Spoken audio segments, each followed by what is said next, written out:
Hey guys, in this video we will learn how to set rotation angle snap. Okay, let's get started.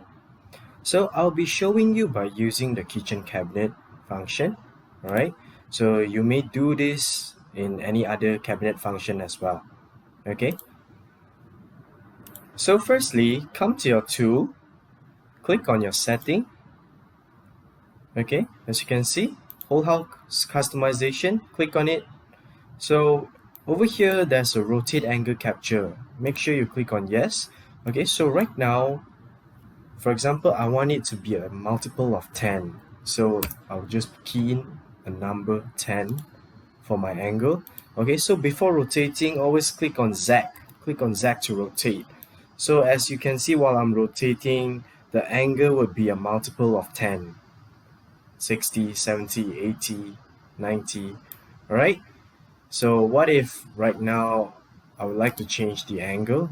I'll show you another example. Okay, so maybe a multiple of 20. So I'll just key in the angle 20. So as I turn, as I rotate, it'll be a multiple of 20.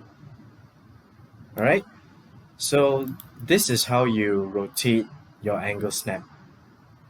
Happy trying, guys.